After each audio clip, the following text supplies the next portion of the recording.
Hello, editing Christina here, coming at you from my kitchen. I'm editing on my laptop. Um, Strap in, get your beverage ready. This is a long video.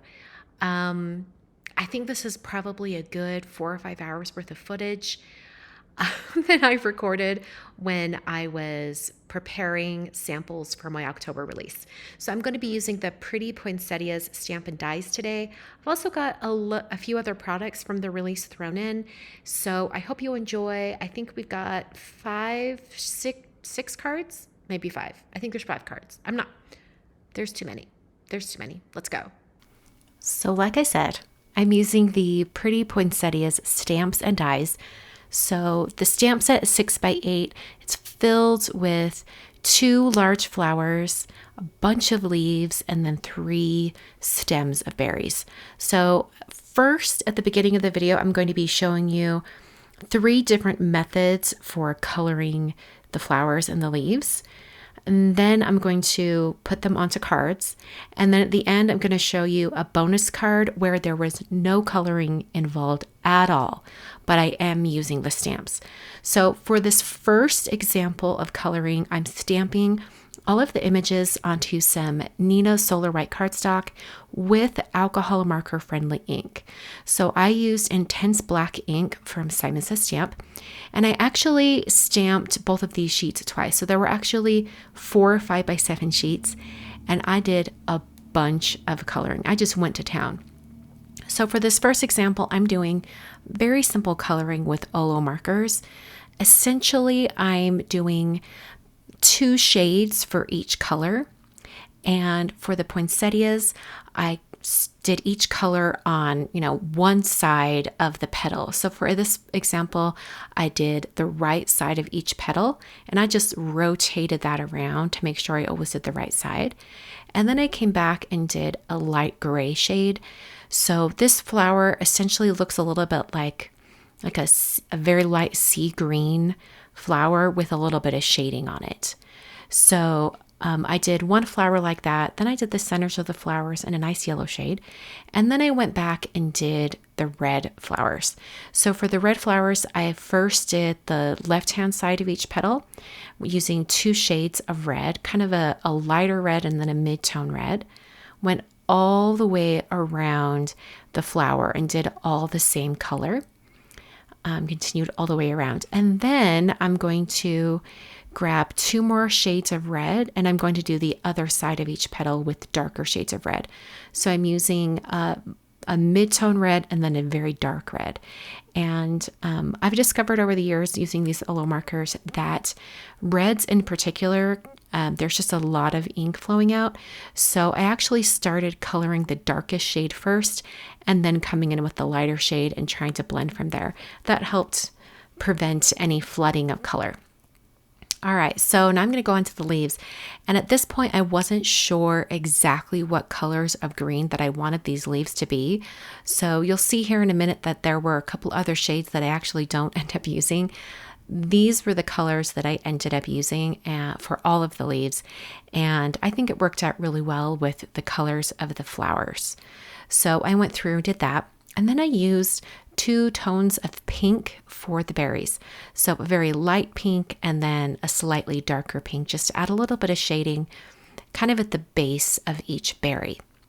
After I had all of my flowers colored, I then used the coordinating dies to cut them out. And this worked out beautifully. It's so satisfying to see these all cut out. And like I said, I did a lot of coloring. So you're going to see a lot of these flowers. For my second example of how you can color these flowers, I'm actually going to be coloring them on colored cardstock. So I've got colors from Concord and Ninth here. I've got powder, watermelon, poppy, avocado, and artichoke. And I stamped each one of these images in that same black ink that I used when I was doing on white cardstock. So this time I'm going to have a base color already for each one of these. So for the flowers, I stamped them on poppy and watermelon. And then for the leaves, for these bigger, wider leaves, I used avocado. And then for the big leaf stems that have the more skinny leaves, I used the color artichoke, just for some variety in color.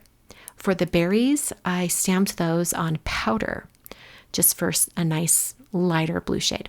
So now I've got all of my colored cardstocks stamped, quite a few of these images ready to go, and I'm going to do even more simple coloring with Olo markers. For the flowers on top of watermelon cardstock, I used one color of red, and I just colored 1/2 of each petal. Like I said before, I just chose 1/2, like the right side or the left side, and just stuck with that side for all of the coloring. And I went around and I colored all 4 flowers in the same fashion. Then when it comes to the flowers stamped on poppy cardstock, I used a darker red. You could even almost use a brown for this because I think brown works great for kind of a shading color on red. For powder and the berries, I just added a little tiny stroke of a lighter blue shade for some shading. And then for the leaves, I used a dark, well, not a super dark green, kind of a mid-tone green, and just brought in a little bit of that shadow at the base of each leaf. And I colored both sets of leaves in the same way, regardless of the cardstock color, just adding some strokes of shading to the base of each leaf. Then it was time to cut all of these out as well. And this is so satisfying, seeing all of these cut out. I think of all of the flowers and leaves that I used, in this video, that these were the ones that I had the most of. And I'm so glad I colored and cut out so many, because you're going to see me use a bunch of them on cards. Not just a small amount of leaves and flowers, but making huge clusters of them. So I use the coordinating dies and cut these out, and then I'm just going to set them aside and save them for when I start putting everything together. So you can see how many I have cut just out of the colored cardstock. It was so satisfying. So for my third example of how to color these, I'm actually going to be watercoloring. So I've swapped out my paper, and now I'm using some Fabriano Artistico Extra White, and I'm stamping the images in Versamark ink directly onto the watercolor paper.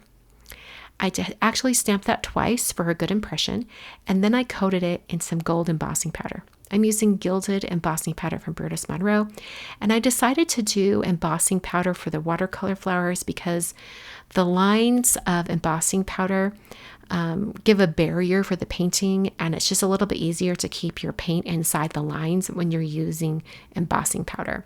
I think it worked really well to use it this way.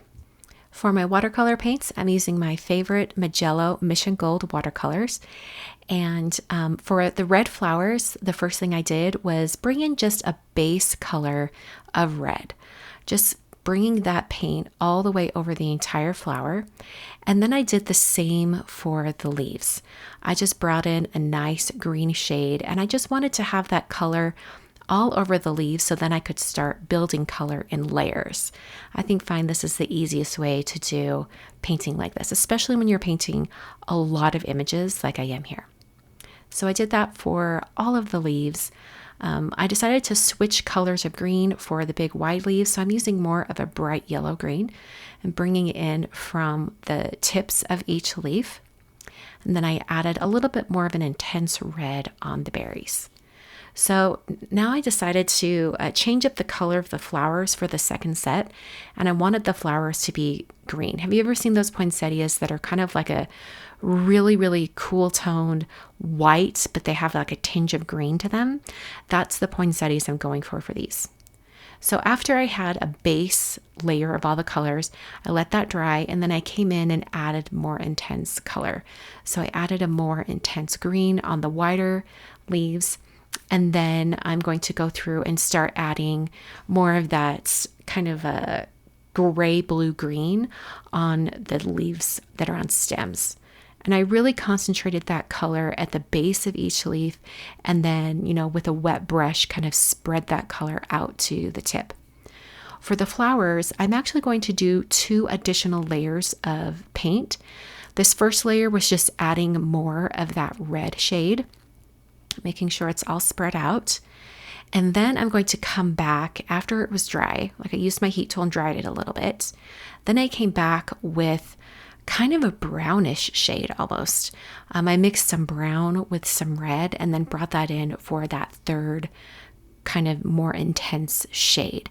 And at first I thought, oh, it looks fine as it is. But then, especially in this video footage, seeing the darker, like third layer of color, I think it really does bring these flowers to life. So you're going to see it here with the green examples as well. I brought in some more of that green right in the center, and it looks pretty nice, just like this, right at this point. But then as I bring in that third layer, I dried it, and then I'm going to bring in this third layer. It really does step it up one more notch to have that very intense color in the center of the flower and just emphasizing all of that shading. So I think it's definitely worth the time and effort to add a little more in. I like to say if people are not happy with their watercolor painting, a lot of times you just need to add more contrast. So add some darks, make the dark shades darker, and like don't even touch the lighter areas, and you might enjoy your watercolor painting a little bit more. So I cut out all of those images. Seriously, look how many there are. There are so many. So now I'm going to jump right into assembling these cards. So I'm actually going to use a white card base for this card. I consider doing a craft colored card base, but in the end I decided to just go for white. And I'm first going to assemble my flowers and leaves and berries on my card. This is the same method that I use for all of my cards, so you'll just get a glimpse at them as I share these cards with you. So I arranged everything on my card, and then I picked up the leaves and berries that are on the bottom layer, and I glued those down directly to my card front. After I've got those glued down, then I'm going to pick up my large flower and put some foam adhesive on the back. And I just did a couple of strips of foam tape. That's all it really needs. So I'll place that over the top, and there's my first card. I'm just going to add a greeting. I'm using some VersaFine Onyx Black ink to add one of the greetings from the Pretty Poinsettias stamp set. So this one just says warm wishes. And this is a very simple card. I think it worked up really well. And for how many images that I cut out and just prepped all at once, you could make, like 10 of these cards. For my next card using the watercolor flowers, I decided to mix it up a little bit and do a 5x7 card.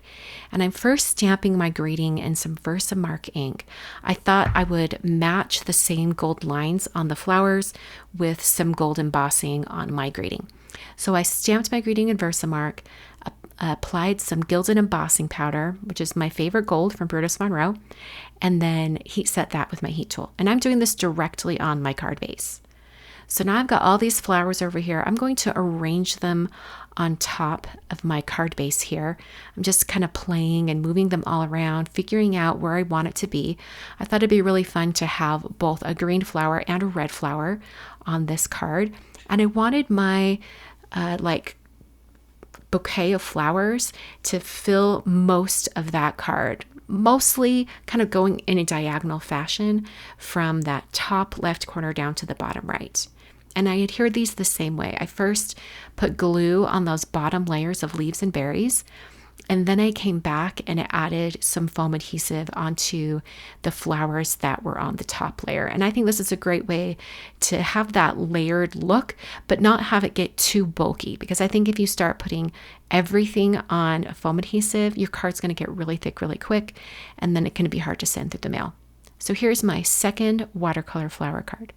Now I'm going to jump right into a card made using the flowers that were colored with my Olo markers on white cardstock. And I knew having a dark kind of intense background would really emphasize the white edges on the flowers and the die cuts. And I thought that would look really, really pretty. So I decided to start with Peacock ink from Concord and Ninth, and I ink blended that from the outer edge on a 5x7 piece of white cardstock. Then I brought in some Midnight ink just to intensify that color at the outer edges. This is going to give it a much more of a dramatic look. And then I brought in some black ink, just a very small amount of black ink on the very edges of the card. I think it adds a little bit more drama to the whole card background. And I'm just working on a piece of white cardstock at this point, not on the card base. So I've arranged my flowers, and I decided to use just the same arrangement that I used on that second watercolor flower card. This is going to, speed up the process and make it a little bit faster.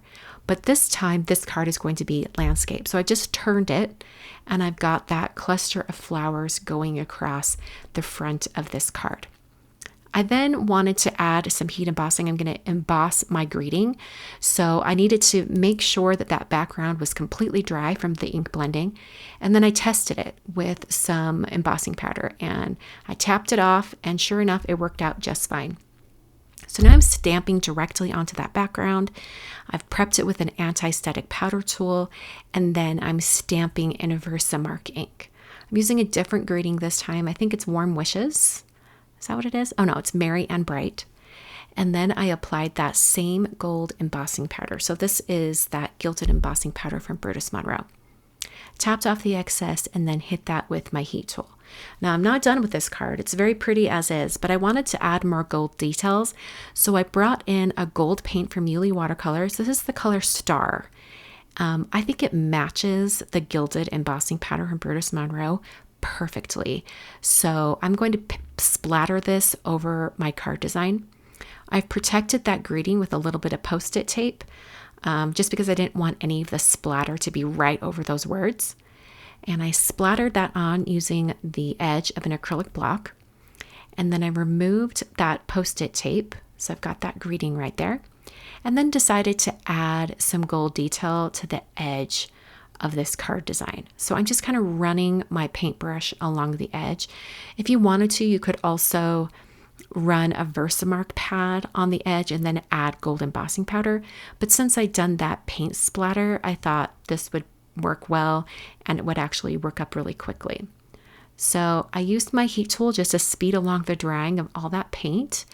And then I put some adhesive on the front of my 5x7 card base. This is a really wide tape from Altenew, and it's super, super strong. So I just coated most of that card front and then placed my finished card design right on top. Pressed it down really well, and then this finishes the entire card. I think it's so pretty. It's very dramatic, but I think that paint splatter kind of breaks up some of that really deep color across the flowers. I think it turned out so great.